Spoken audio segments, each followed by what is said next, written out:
the Texas vs. UTEP game preview. I'm Jillian Kushner with Orange Bloods, and I appreciate all of y'all's suggestions from last week's game preview, and I tried to implement those changes. So, first, we all know what happened with Texas last week. Texas beat Notre Dame 50-47 in double overtime. Texas had a pretty impressive game with 26 first downs and 517 total yards. 280 of those passing, which is very new for Texas because Texas has not had an actual quarterback in quite a while. So 280 passing yards and 247 rushing yards. However, Texas's defense did allow 47 points and 444 total yards from Notre Dame. 238 of those passing and 206 of those rushing, basically split down the middle. What this says to me is that Texas's defense needs a lot of work. They weren't able to stop the run or the pass. As far as UTEP played New Mexico State University and won 38-22. UTEP had 28 first downs, 518 total yards, 229 passing, and 289 rushing. Very similar stats to Texas. It was pretty much split down the middle.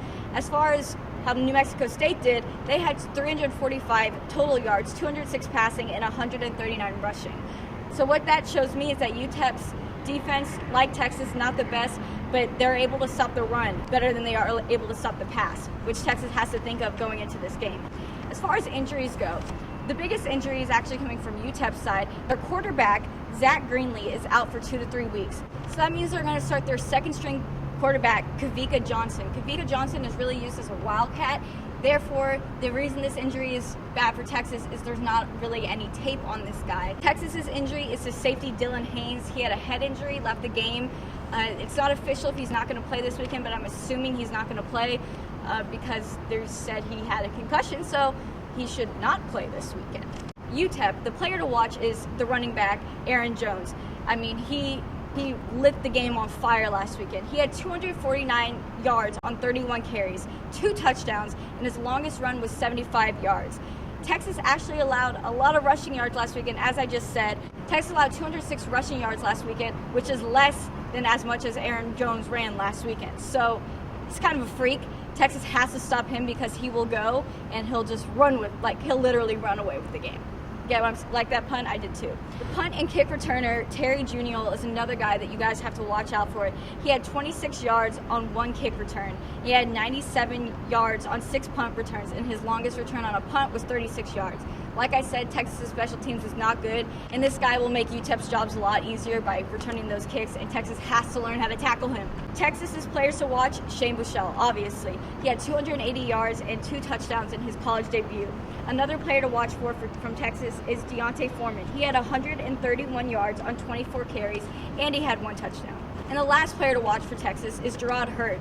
In his receiver debut, he had 73 yards on 2 receptions, and one of those receptions was an amazing 68-yard catch that honestly, it could have been a touchdown, but he got tackled at the shoelace. But I think watching out for him, because he's going to be huge for Texas. Like, similar to the quarterback situation with the UTEP, not a lot of tape on Gerard Hurd. He only played receiver that 1 game, so he might be hard for them to stop.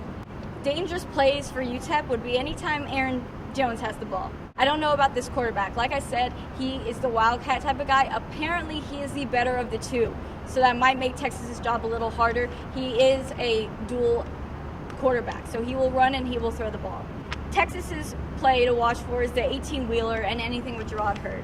18-wheeler, obviously, Tyrone Swoopes had an amazing game, and they could not tackle him. I don't know how Notre Dame didn't learn what Tyrone Swoopes' strategy is, but they couldn't tackle him. And like with Gerard Hurd, what I just said about him, there's not a lot of tape on him as far as playing receiver, so that's going to be hard for the other team to stop. The strengths for UTEP is the running game. Like I just said, Aaron Jones, very strong runner, so the running game's good. And strength for Texas is the receivers. There's a lot of talented guys in that receiving corps. We talked about Gerard Hurd, but John Burt can't be ignored. And he put on the wheels on Sunday. John Burt was running track in the offseason for Texas, and I think that just made him even faster because he could not be stopped. The weaknesses for UTEP are the passing game and the pass defense. Like I've already said, this is a new quarterback, so I don't know. He is the wildcat quarterback, which makes me think that he's better with his feet, but we'll just have to wait and see with that. As far as the pass defense, they allowed 206 passing yards, including a 44-yard catch. So like Texas, not too good with the pass defense. Texas's weakness is defense and special teams and dumb penalties. Texas allowed 444 total yards, including a 54-yard run by Tyrion Folston and a 30-yard reception by Equanimous St. Brown. Defense was not impressive. I know that defensive coaches gave their grade a C-, and I would agree with that. It was not a good defensive performance by Texas, and they really lucked out to win that game. Special teams allowed 146 yards in returns.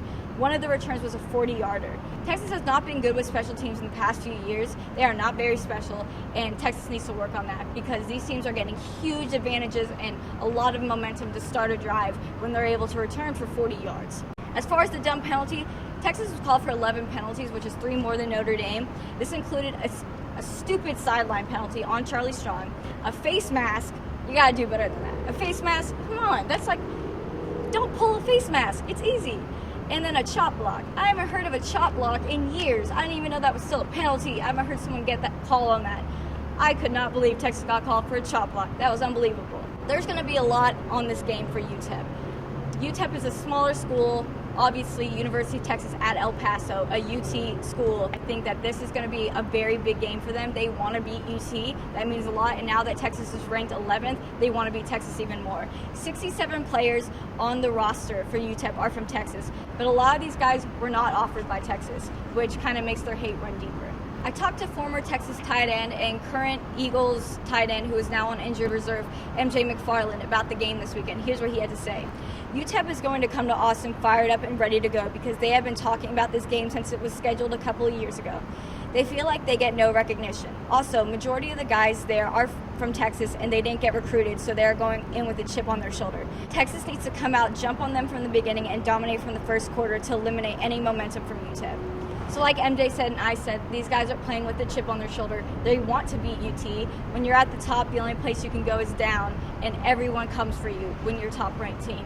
So Texas will have to think about that going into this game. I still think Texas is going to be able to pull out the win. I expect this game to be some flavor points for Texas. If there was still the BCS, this would be the style points that included in the BCS rankings. The game's at Saturday at 6 p.m. I will be there. Tweet me if you're there and we can try to meet up. I will be live tweeting the game, and I will see you guys next week. Enjoy the game.